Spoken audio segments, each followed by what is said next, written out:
సమస్తాన్ని శాసించేవారు. అంటే అతన్ని ఎప్పుడు శాసిస్తారు? సృష్టి అయిన తర్వాత శాసిస్తారు. ఇదముత్తం ఎట్లా ఆహార స్పందామపాసీత మా హింస సర్వభూతాన్ని ఆయన శాసించాడా? ఆయన వాక్కు రూపమైన వేదం ద్వారా శాసింపజేశాడా?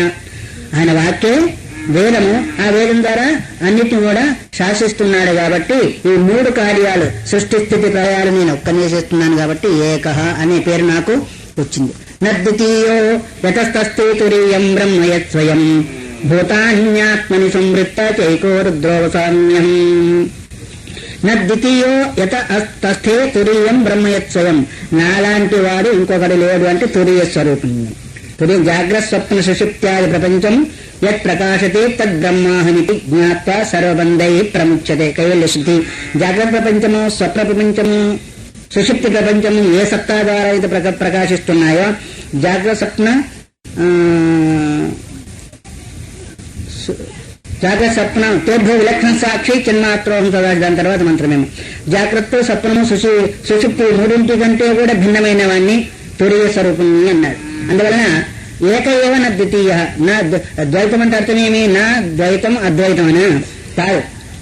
నా ద్వైతం అద్వైతం అంటే ఏమవుతుంది అంటే ఈ 2 లేవు ఒకటే ఉంది ఇంత పొరుగు అంటే ఇది కూడా అద్వైతం అవుతుంది. నా ద్వితీయో యస్మిన్ స అద్వైతం. దేని అందైతే 2వ వస్తువు లేదో దాన్ని అద్వైతం అంటారు. మరి 2వ వస్తువులకు ఎన్ని కనిపిస్తామంటే ఏ తత్వము ఎందు ఇవన్నీ కనిపిస్తున్నాయో ఆ తత్వం యొక్క స్వరూపం మాదిరిగా ఇవన్నీ కూడా లేవు. ఎట్లాగా?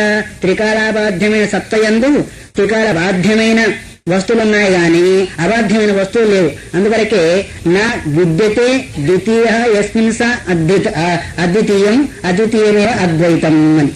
ఇందువల్ల నాతో సమానమైన వస్తువు ఇంకొకటి లేదంటే త్రికాలాబాధ్యమైన వస్తువు ఇంకొకటి లేదు కాబట్టి నన్ను అద్వితీయం అన్నాను. అందువల్ల నా ద్వితీయ యతస్థే తురీయం, తురీయ స్వరూపుణ్ణి అదొకటేను. అందువల్ల బ్రహ్మయత్ స్వయం అదే బ్రహ్మస్వరూపము. ఆ బ్రహ్మమయ్యే నేను ఉన్నాను. అందువల్ల భూతాన్ని ఆత్మని సంహృత్య. సమస్త భూతాలు అంటే భౌతిక ప్రపంచాన్నంతా ఉన్నాయందే ఉపసంహారం చేసి చెప్పారు. మయ్యవ సకలం జాతం మై సర్వం ప్రతిష్ఠితం మై సర్వం లయం యాతి. సృష్టి స్థితి ప్రళయాలు ఏ అద్వితీయమైన పరమాత్మ యందు కలుగుతున్నాయో ఎవరు? రుద్రస్వరూపము. అది ఏకము అద్వితీయమై ఉంది. అందువల్లనే నన్నేమన్నారు? ఏకము అన్నారు. లేదు రుద్ర అనే పేరుతో పిలుస్తున్నారు. రుద్ర అనే పేరు ఇప్పుడు ఎట్లా వచ్చేసింది? తురీయ స్వరూపుడై సమస్తాన్ని గ్రహించినందువల్ల దీన్ని సంవరం ఉన్నాం కదా. సృష్టి స్థితి ప్రళయాలకు ఒక్కొక్కరు మనం ఎన్నుకున్నా ఈ అద్వైత రూపమైన తత్వమందే సమస్త ప్రపంచాలు భూతభౌతిక ప్రపంచాల యొక్క స్థితిగతులు కలుగుతున్నాయి. కాబట్టి అప్పుడు రుద్ర అనే శబ్దం ద్వారా నేనే పిలువబడుతున్నాను అని ఒక్కొక్క పేరు ఎలా వచ్చేసిందో మొత్తానికంతా కూడా భగవంతుడు ఎవరు చెప్తున్నాడు ఈ కథంతా కూడా? అవుతుంది. రామాయణం అంతా విని రాముడికి సీతేంద్ర అన్నట్టుగానే ఉంది. వింటున్నారా? విన్నట్టుగానే నటిస్తున్నారా? రామునికి అవస్థలు బోధిస్తున్నాడంట. ఇది శివుడు రాముడు బోధిస్తున్నారు. ఇంకేమన్నా 4 శివుడు రాముడు బోధిస్తూనే దేవతలకి కైలాస పర్వతంలో శివుడు బోధించని దేవతలు నా దగ్గరికి వచ్చారు, వస్తే వాళ్ళ జ్ఞానాన్ని అపహరించాను, కో భవాన్ని ఎవరని అడిగితే వాళ్ళకందరూ బోధించాను అని రాముతో బోధిస్తా. అసలు బోధించింది దేవతలకి. అంటే మీరు పుస్తకం చదవడం లేదు, మస్తకం శోధించడం లేదని నాకు తెలుస్తా ఉంది. వినడం మంచిదే, సూతం అరది పాప అని ఇక్కడ నిలిస్తే కదా తిన్నది జీర్ణమైతే గాని కాస్త రసరక్తాలు మాత్రం శక్తి వస్తుంది. లేకపోతే విన్నట్టుగానే ఉంటుంది. ఎప్పుడో విన్నట్టుగానే ఉందండి అంటాం ఎవరన్నా అడిగితే. శుభం వస్తూ మిగతా విషయాలు రేపు విచారించుకుందాం. హరి ఓం తత్సత్. 73వ పేజీ 39వ శ్లోకం. నద్వితీయో యతస్తస్తే తురీయం బ్రహ్మయత్ స్వయం భూతాన్యాత్మని సంహృత్య జైకోరుద్రోవసామ్య. 2వ వస్తువు లేదు అని రామకృష్ణ వస్తువు లేదు అంటే ఇన్ని రకాలుగా కనిపిస్తూ ఉన్నాయి. మరి 2వ వస్తువు లేదు అనే దానికి కారణమేమి అనే ప్రశ్న వస్తూ ఉంటుంది. నద్వితీయోస్తి కశ్చిత్ ఏకమేవ అద్వితీయం నేహ నానాస్తి కించన. అద్వితీయ వస్తువు ఒకటే ఉంది, నానా రకాలైన వస్తువులు లేనే లేవు అని అంటారు. ఇన్ని బ్రహ్మాండాలు ఉన్నాయని, ఇంత ప్రపంచం కనిపిస్తుంది, అనుభవిస్తూ ఉన్నాం. మరి చెప్పేదానికి అనుభవించేదానికి చాలా తేడా కనిపిస్తుంది కదా. ద్వితీయ 2వది నా లేదు అని అంటే ఎటువంటిది 2వది లేదు అని? కిన్న పశ్యతి సంసారం తత్రైవాజ్ఞాన కల్పితం. ఏకత్వ ప్రతిభావంలో నీకు ఒకవేళ సంశయం వచ్చినట్టయితే అజ్ఞాన కల్పితం కిన్న పశ్యతి సంసారం, అధిష్టానభూతమైన తత్వమందు అజ్ఞానం చేత రకరకాలుగా కల్పింపబడ్డాయి. కల్పన మాత్రమే కానీ వాస్తవికత అంటూ వాటికి లేదు అనేది. ఎలా అంటే ఇక మనకు తప్పదు కదా, మట్టి కుండలు, బంగారము, నగలు అదరుపోయింది. అందువల్ల మన ఇచ్ఛానుసారంగా ఒకే బంగారం ముందు రకరకాలుగా ఎలాగైతే కల్పన చేస్తున్నామో, ఒకే మట్టిలో రకరకాల కుండలు వగైరా ఎలాగైతే కల్పన చేస్తున్నామో, కల్పన వాస్తవికం, అందులో కల్పన మాత్రమే. మళ్ళీ అన్ని ఒక ముద్దగా చేస్తే నామము లేదు, రూపము లేదు, మిగిలేదు ఏకమేవ అద్వితీయం, ఒకటే. అందుకొరకే నామరూపాల మిథ్య, వస్తుత్యేకేవ సత్యం అని, వస్తువు మాత్రమే సత్యమైంది అని. అట్లాగే అజ్ఞాన కల్పితం సంసారం కిన్న పశ్యసి, ఈ ప్రపంచమంతా కూడా అజ్ఞాన కల్పితమే కాని మాయా కల్పిత దేశ కాల కలన వైచిత్ర చిత్రీకృతం అని, మాయ చేత కల్పబడింది అని. అయితే మరి ద్వితీయం అనేది ఒకటి కనిపిస్తుంది అంటే, అద్వితీయ వస్తువును ఎలాగైతే మనం పోల్చుకుంటున్నామో, అనుభవిస్తున్నామో అలాగా ఇంకొక వస్తువు లేదు అని. ఎలా ఉంది అద్వితీయ వస్తువు? దేశానికి, కాలానికి, వస్తువుకి పరిచ్ఛిన్న రహితమై ఉంది. మిగతా వస్తువులన్నీ కూడా ఒక దేశంలో, ఒక కాలంలో, ఒక వస్తువుకు సంబంధించే ఉన్నాయి గాని పరమాత్మ సంబంధించిన వస్తువుల మాదిరిగా అది లేదు. ఉదాహరణ చెప్పుకోవాలి అంటే 2 గంటల కింద మీరందరూ ఇక్కడ లేరు, ఇంకో గంట తర్వాత ఇక్కడ ఉంటారా? ఉండరు. అంటే అర్థమేమో ఒక కాలానికి సంబంధించే ఉన్నాడు గాని శాశ్వతంగా ఇక్కడే ఉండేది లేదు కదా. అట్లాగే ఒక వస్తువు ఇంకొక వస్తువు కాదు, ఇంకొక వస్తువు పేరుతో పిలువపడదు. అందువల్ల నానా రూపాలుగా కనిపించేదంతా కూడా దేశానికి, కాలానికి. ఈ దేశంలో ఉన్నారు, ఇంకొక దేశంలో లేరు. ఇప్పుడు ఇక్కడ ఉంటే మీరు ఇంట్లో లేరు, ఇంట్లో ఉంటే ఇక్కడ ఉండరు. ఈ రెండిట్లో లేకపోతే ఇంకొక దగ్గర ఉంటారు కాబట్టి ఈ రెండిట్లో లేకుండా పోతారు. కాబట్టి ఒక దేశంలో ఉన్నప్పుడు ఇంకొక దేశంలో ఉండకుండా, ఒక కాలంలో ఉన్నప్పుడు ఇంకొక కాలంలో ఉండకుండా, ఒక వస్తువు ఇంకొక వస్తువు కాకుండా దేశకాల వస్తు పరిచ్ఛేదమైందేమో ప్రపంచము. దానికి పరిచ్ఛేదం కాకుండా అన్ని దేశాల్లో, అన్ని కాలాల్లో, అన్ని వస్తువుల రూపంలో ఉండేది అది కాబట్టి దాన్ని అద్వితీయము అంటారు. కాబట్టి రకరకాలుగా కనిపించినప్పటికీ ప్రపంచము దేశకాల వస్తు పరిచ్ఛేదమైందేమో ఈ ప్రపంచము, దేశకాల వస్తు పరిచ్ఛేద శూన్యమైందేమో ఆత్మతత్వం కాబట్టి అందువరకే నద్వితీయో తస్తే తురియం, అదే తురియ స్వరూపము అన్నారు. అది జాగ్రత్త కాకుండా జాగ్రత్తలో కూడా ఉండి, స్వప్నము కాకుండా స్వప్నంలో కూడా ఉండి, సుషుప్తి కాకుండా సుషుప్తిలో కూడా ఉండి, జాగ్రత్త స్వప్న సుషుప్తాలను ప్రకాశింపజేస్తూ వాటికి అధిష్టానభూతమై వాటికి తేభ్యో విలక్షణ సాక్షి చిన్మాత్రోహం సదాశివ, వాటికంటే విలక్షణమై సాక్షి రూపంలో ఉండేది కాబట్టి దాన్నే తురీయము అన్నారు. అందువల్లనే బ్రహ్మ అనే పేరు దానికి కలిగినందుకొరకు తురీయ స్వరూపమే జాగ్రత్త స్వప్న సుషుప్తులకు అతీతమే ఆధారమైనందువలనే బ్రహ్మ అని నన్ను అంటారు. అంటే ఏ బ్రహ్మ? సృష్టికర్త బ్రహ్మ కాదు. ఇక్కడ బృహత్వాది బ్రహ్మణత్వాది సర్వవ్యాపకం సర్వాంతర్యామైన బ్రహ్మం ఏదైతే ఉందో అదే బ్రహ్మపద వాచ్యమైన నేను. భూతాన్ని ఆత్మని సంవృత్తి చేయకోరుద్దాని, ఆ సమస్త భూతాలు ఇప్పుడు రకరకాలుగా ఏదైతే చెప్పుకున్నామో నాయందు సంవృత్తి అంటే ఉపసంహారం చేసి ఉంటాను కాబట్టి నన్ను రుద్రుడనే పేరుతో కూడా శాస్త్రము లేదా ప్రజలు పిలుస్తూ ఉంటారు. బహుశా ఇది మొన్న అయిపోయింది, మధ్యలో కాస్త వినాయకుడు వచ్చి మళ్ళీ జ్ఞాపిచ్చాడు కాబట్టి ఆయన పోతూ మనకు జ్ఞాపిచ్చాడు, అందువల్ల మళ్ళీ చెప్పవలసిన అవసరం వచ్చింది. సరే, తర్వాత సర్వాన్ లోకాన్ యదీశేహం ఈశ్వరీ నిశ్చక్తిభి ఈశానమస్యేగత స్వదృశం చక్షురీశ్వరం. సమస్త లోకాలను యదీశేహం శాసిస్తూ ఉన్నాడు. ఈశ్వర అంటే ఈశా దవరచనే, ఈశ శబ్దానికి ఈశా శాసనే, ఈష్టే ఈట్ శాసించేవాడు కాబట్టి ఈశ్వరుని పేరు వచ్చింది. కాబట్టి సమస్త లోకాలను శాసిస్తున్నాడు. ఏ రూపంలో శాసిస్తున్నాడు అంటే వాళ్ళు చేసిన కర్మానుసారంగా వాళ్ళను శాసిస్తున్నాడు ఒకటి. తర్వాత వాళ్ళ ప్రారబ్ధానుసారంగా వాళ్ళకు భోగాన్ని అందిస్తున్నాడు రెండవది. ఏ రూపంలో శాసించడం వల్ల ఏమన్నాడు? ఈశ్వరుడు అని. దేని చేత? ఈశినీ శక్తి ఒకటి. ఎన్నో శక్తులు ఉన్నాయి, ఇచ్ఛాశక్తి, క్రియాశక్తి, జ్ఞానశక్తి పోగా ఇంకా రకరకాల శక్తులు కూడా చెప్పబడింది. ఈశ్వరీ శక్తి ఒకటి అంటే ఈశ్వర శక్తి ఒకటి, ఈశ్వరీ శక్తి ఒకటి, ఐశ్వర్య శక్తి ఒకటి. ఈ రకరకాల శక్తులు ఈశ్వరీ శక్తి చేత చేస్తూ ఉన్నాడు కాబట్టి ఈశానుడు అనే పేరు చేత. అందువలన ఈశానం అస్య ఈశాన సర్వ విద్యానాం ఈశ్వర సర్వభూతానాం. అందువల్ల ఈశానమస్తి జగత, ఈ సమస్త జగత్తును శాసించినందువల్ల ఈశ్వరుడు స్వర్దృశం చక్షురీక్షరం అన్నారు. స్వర్ అంటే స్వర్గాది లోకాలను కూడా సమస్త జగత్తులను కూడా శాసించేవాడు. అంతేకాకుండా ఈశానశ్చాస్మి జగతాం సర్వేషామపి సర్వదా ఈశానస్ సర్వ విద్యానాం యద్ ఈశానస్తతోస్మ్యహం. అందువల్ల సమస్త విద్యలకు ఆయన ఈశ్వరుడై ఉన్నాడు. సమస్త విద్యలను తన యందు అధీనం చేసుకుని ఉన్నాడు. సమస్త జగత్తులను కూడా శాసించేవాడు ఉన్నాడు. సర్వదా అంటే సర్వకాల సర్వ అవస్థల యందు కూడా. అందుకొరకే గురవే సర్వలోకానాం భిషజే భవరోగిణాం నిధయే. అందుకొరకే విద్యాకామో గిరిశం భజేత అన్నారు. విద్య కావాలనుకుంటే పరమేశ్వరుని ఆరాధన చేయాలి అన్నారు. ఐశ్వర్యం కావాలనుకుంటే ఎవరిని చేయాలా? విష్ణువుని. ఆరోగ్యం కావాలనుకుంటే భాస్కరాది ఇచ్చేది ఆరోగ్యం అన్నారు. ఆరోగ్యం కావాలంటే పొద్దున్న లేవాలని సూర్య నమస్కారం అంటే ఈ సూర్య నమస్కారాలు కాదు, బోర్లు పడుకొని చేసుకుని చెప్తా ఉంటారు యోగాలో. ఆ సూర్య నమస్కారాలు కాకుండా ఆదిత్య హృదయము వగైరే ఆదిత్య కవచం వగైరే ఉన్నాయి కదా, దాన్ని చదివితే ఆరోగ్యం కుదురుతుంది అని. కాబట్టి విద్యాకామో గిరిశం భజేత. విద్య కావాలనుకున్న వాళ్ళు ఏం చేయాలా?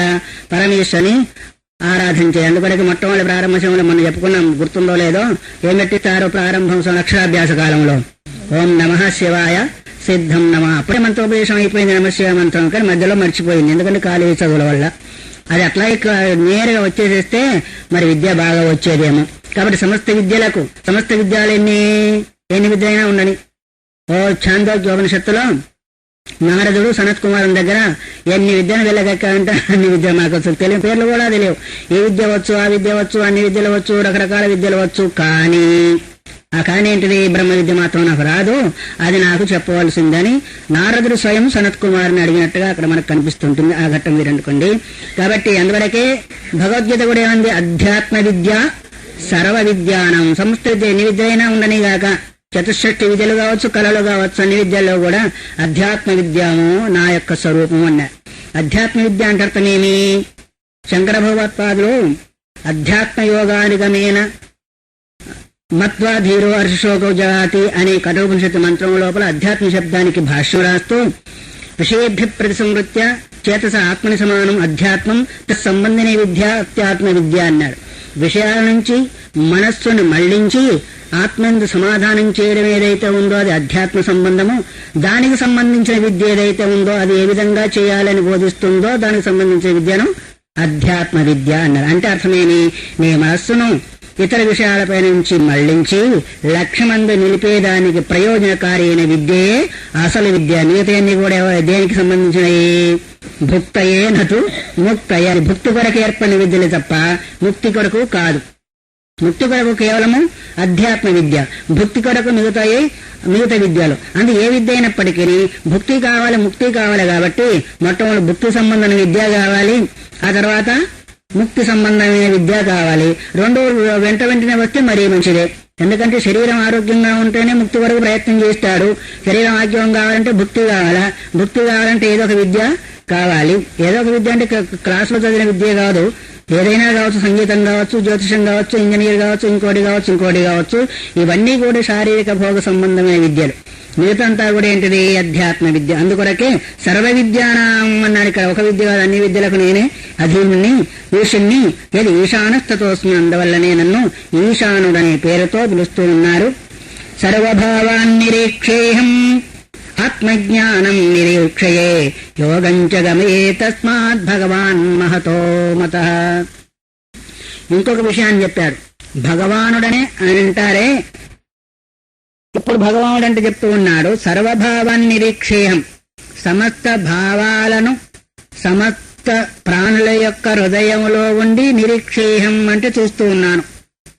మనం చేసే అన్ని కూడా ఆయన చూస్తున్నా అంట. అనుకున్నాం ఇంతవరకు? అనుకోని చేసినట్టయితే తలుపులు మూసుకొని లోపల చేయవలసిన అవసరము లేదు. బయట ప్రపంచం వాళ్ళు చూస్తారేమని ఉద్దేశించి తలుపులు మూస్తా ఉన్నాం. కానీ తలుపులు మూసిన తర్వాత కూడా మన భావాన్ని నిరీక్షించేవాడు ఒకడు ఉన్నాడంట. ఎక్కడన్నాడు వాడు?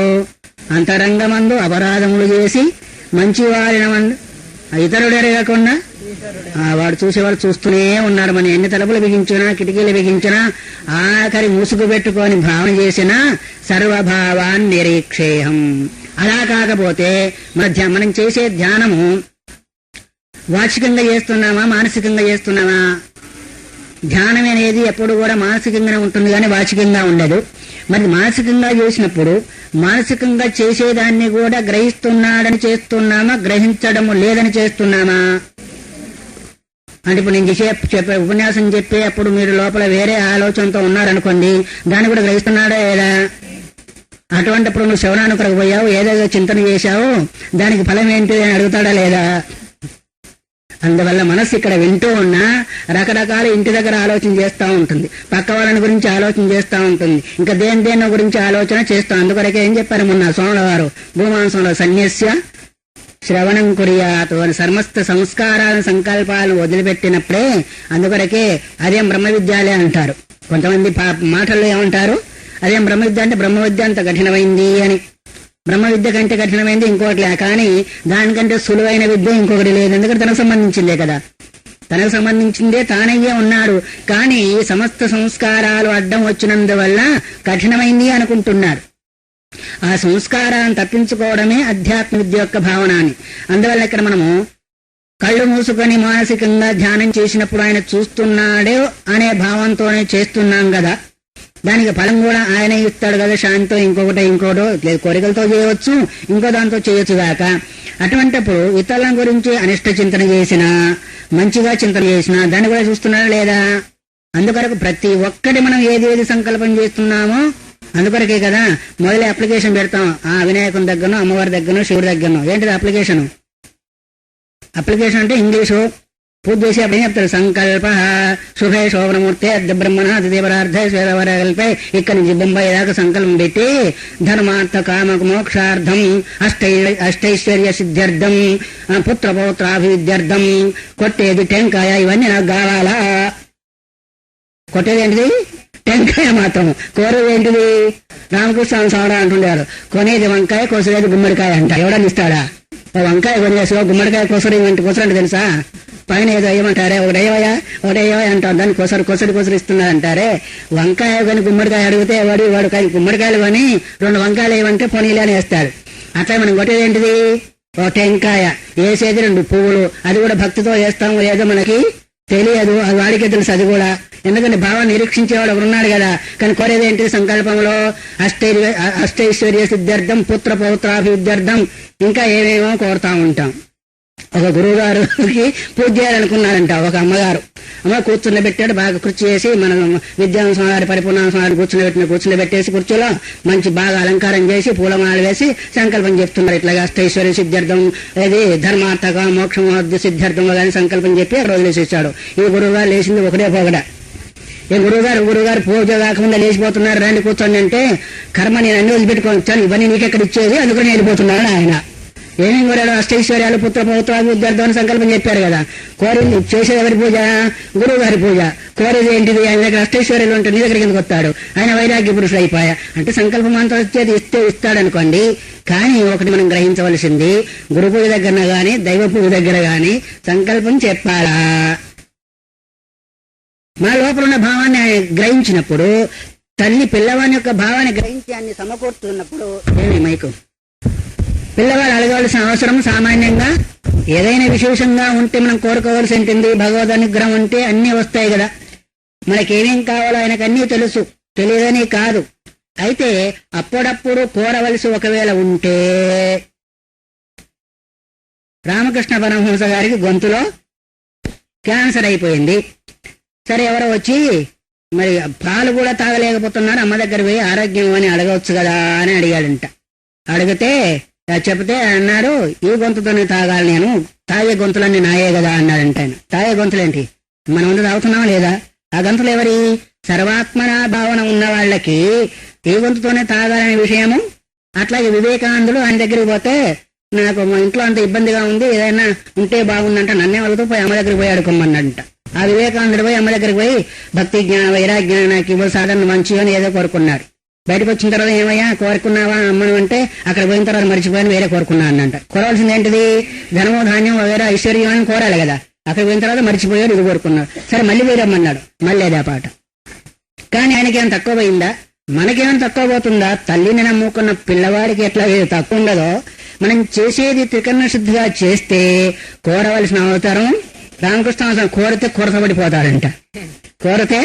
కొరతబడిపోవడం అంటే అతను ఎంత కోరుతా ఉంటాం అంత వెనకకే పోతాం కానీ ముందుకి వెళ్ళాడు అనుకోండి. ఒక రిక్షాలో వెళ్తున్నాము, అయ్యా ఎంత ఇవ్వాలయ్యా ఫలానా దగ్గర ఇవ్వాలి బెంజ్ సర్కిల్ అంటే ఏమంటాడు వాడు, నీ ఇష్టం ఉన్నంత అయ్యా అంటాడు, అంతే కదా. కానీ లేదా 5 రూపాయలు 10 రూపాయలు ఇవ్వమంటే ఏమంటాము, మనం వాడు అడిగినంత మాత్రం ఇస్తాం కానీ ఎక్కువేలేం కదా. నువ్వు ఇష్టం ఉన్నంత అంటే మనం ఏమంటాం, ఏం తీసుకొచ్చాడు పాపం అయ్యో అని 5 ఇచ్చే దగ్గర ఇంకో రూపాయి కూడా ఎక్కువచ్చు, అవునా కాదా. అట్లాగే సమస్త భావాల నిరీక్షేహం, మన భావాన్ని చూస్తున్న అందుకొరకే మలయాళ స్వామి వారు చెప్పిన మహామంత్రం అది భావశుద్ధి జ్ఞానశుద్ధి అని మంత్రం. దాన్ని ఎప్పుడు కూడా మర్చిపోకూడదు. ఇన్ని శాస్త్రాల ద్వారా ఇంత శ్రవణం ద్వారా మనం దేని శుద్ధం చేస్తున్నాము, మన ఆత్మసాక్షాత్కారాన్ని పొందవలసిన అవసరం లేదు, ఎందుకంటే పొందే ఉన్నాడు. కాకపోతే మన భావం అశుద్ధమైన కారణం చేత మనం కాదనుకుంటున్నాం. కానీ ఇన్ని సాధనల ద్వారా, ఇన్ని శ్రవణాల ద్వారా, మన నిధిధ్యాసనల ద్వారా, పూజల ద్వారా, ఇంకో ద్వారా మన భావం పైన పడిన అశుద్ధాన్ని తొలగిస్తున్నాం. సబ్బు ఎట్లాగైతే గుడ్డ పైన పడ్డ మురికను తొలగిస్తుందో, గుడ్డను ఎప్పుడు కూడా శుద్ధం చేయలేదో, తెలుపు చేయలేదో, అట్లాగే మన సాధనలన్నీ కూడా మనస్సు అనే గుడ్డ పైన ఉన్న ఆ మురికను తొలగిస్తున్నాయా గానీ అది ఎప్పుడు శుద్ధమయ్యే ఉంది. అందువల్ల ఇక్కడ సమస్త భావాన్ని నిరీక్షించేప్పుడు మనం ఏమేమి సంకల్పం చేస్తున్నామో లోపల అందరికి తెలిసి గాని తెలియక గాని దాని ప్రకారం మనకు రావాల్సిన ఫలం వస్తుందా లేదా, మరి వస్తుందనుకునే మనం ధ్యానం చేస్తున్నాం. ఎందుకంటే కళ్ళు మూసుకున్నాం, నోరు మూసుకున్నాం, పెదను కూడా చదవలేదు, ఆయన చింతన చేస్తుంటే ఆయన చూస్తూ ఉన్నాడు, గ్రహిస్తున్నాడు కానీ చేస్తున్నాం. అటువంటిప్పుడు అనిష్ట చింతన చేసినా చూస్తున్నాడా లేదా, ఇష్ట చింతన చేసినా చూస్తున్నాడా లేదా. అందుకొరకే భావాన్ని గట్టిగా పెట్టుకునేదానికి కారణం. మనం ఏ క్రియ చేసినప్పటికీ భావాన్ని పవిత్రం చేసే కొరకే తప్ప ఆత్మసాక్షారాన్ని పొందేదానికి కొరకు కాదు. మరి ఎందుకు ఇంతకాలం పడుతుంది అంటే అనంతకాలం నుంచి దానిపైన మరికి పడి ఉంది కాబట్టి 1 సంవత్సరం పొడుగుతో ఒక పాత్రం వాడలేదనుకోండి, ఎంతకాలం దోంతి తెల్ల అవుతుంది, ఒక రోజు దోలతో అవుతుందా, అది కాదు. ఒక్కసారి కడిగేస్తే పోతుందా, పోదు. అట్లా 1 సంవత్సరం పోయినప్పుడు ఒక 10-20 సంవత్సరాలు వాడలేదనుకోండి, దాని సంగతి ఏంటిది. అట్లాగే కొన్ని జన్మలుగా జీవుడు సంస్కారాలను సంపాదించి తన శుద్ధత్వం మీద మురికంతా కొట్టుకున్నాడు కాబట్టి ఇప్పుడు అక్కడ వర్షం పడిన నీళ్ళన్నీ కూడా మోటార్ వేస్తే గబుక్కుని వెళ్ళిపోయినాయి. ఆ మోటార్ వేయకపోతే మనం అంతా ఇక్కడ కూర్చునే వాళ్ళమా. ఇదంతా అట్లాగే మాటి మోటార్ వేసి తీసేసినందుకు నీళ్లు పోయి మనం ఎట్లయితే కూర్చోగలిగామో, ఇట్లాగే శ్రవణమన ద్వారా భావంపై ఉన్న, మనస్సుపై ఉన్న, అంతఃకరణపై ఉన్న అశుద్ధం ఏదైతే ఉందో అశుద్ధం ఎలా వచ్చేసింది, మనం చేసిన క్రియ ద్వారా వచ్చింది. అందుకొరకే కామ సంకల్పం అశుద్ధం, కామ వివర్జితం శుద్ధం అని మనకు ఆత్మబిందు ఉపనిషత్తు చెప్పేదానికి కారణం. ఈ ఉపనిషత్తు కూడా సోమవారం వ్యాసాసంలో ప్రతిరోజు పారాయణ చేయించేదానికి కారణం అదేను. దాని రకరకాల చిన్నదైనప్పటికీ దానిలో భావాలు పెద్దగా ఉన్నాయి. మనయే అనుష్ఠానం కారణం బంధమోక్షయో బంధాయ విషయాసక్తం ముఖ్యే నిర్విషయం సుతం. విషయాసక్తమైందే బంధము. బంధం అంటే అర్థమేమి, మలినమై ఉంది. ఆ మలినాన్ని తొలగించుకోవడమే సాధన. ఇంకా వేరే సాధన చేయవలసిన అవసరము లేదు జీవుడికి. మురికిని తొలగించుకోవడమే కావాలి తప్ప ఆ తర్వాత వస్తువు మనం అనుకుంటాం, అదే సన్లైట్ సబ్బు వేసాము, ఆ సబ్బు వేసాం బాగా తెల్లబడింది అంటాం. సబ్బు తెల్లబడి చేసిందా, మురికిని పోగొట్టిందా? అది వస్తువు మనం కొన్నప్పుడు తెల్లగానే ఉంది, వస్త్రం నల్లగుందా తెల్లగుందా. కానీ ఆగంతకమైన మురికి సబ్బు పోగొట్టింది, సబ్బు తెలుపు చేయలేదు, మురికిని పోగొట్టింది. మురికి పోయిన తర్వాత తెలుపుగానే ఉంటుంది. అట్లాగే మా సాధన అంతకన్నా శుద్ధం చేయడం లేదు, ఉన్న మురికిని పోగొడతా ఉంది. ఎట్లయినా ఒకటే అంటారేమో. అప్పుడు శుద్ధంగానే ఉన్న మనసు, చిన్న పిల్లవాని మనసు చూడండి ఎలా ఉంటుంది, శుద్ధంగా ఉంటుంది. అసత్యాదులు రావు. ఒక ఇంటికి పోయి, ఏమయ్యా మీ నాయనగారు ఉన్నారా ఇంట్లో, ఎవరయ్యా అడిగానంట. ఆయన అన్నాడంట, మా ఇంట్లో నాన్నగారు లేడని చెప్పవయ్యా అని చెప్పాను పిల్లవాడితో. మా ఇంట్లో మా నాన్నగారు లేడని చెప్పమన్నాడు మా నాన్నగారు అని చెప్పాడంట వాడు. మా ఇంట్లో నాన్నగారు లేడని మా నాన్నగారే చెప్పమన్నారు అంటే ఇంట్లో ఉన్నట్టు లెక్క కదా. కపటం తెలియని మనసుకి అది ఎట్లా చెప్తే అట్లా పట్టుకుంటా లేదు. వాడికి ఏం తెలుసు, ఇట్లా చెప్పాలి మా ఇంట్లో నాన్నగారు లేరు అని చెప్పవని బదులు మా ఇంట్లో నాన్నగారు లేరని చెప్పమన్నారు మీతో అని అన్నారంటే ఉన్నాడని లెక్క కదా. అందువల్ల అలాంటి మనసు పైన సంసర్గజ దోష గుణ భవంతి, సాంగత్యం చేత రకరకాలైన సంస్కారాలు పడేదానికి కారణం. అందువల్ల సమస్త భావాల నిరీక్షేహం ఆత్మజ్ఞానం నిరీక్షయే. ఆత్మజ్ఞానాన్ని కూడా నేను విశేషణ ఈక్షం నిరీక్షణం. అందువల్ల సమస్త భావాలను ఆత్మజ్ఞానాన్ని కూడా చూస్తున్నాను.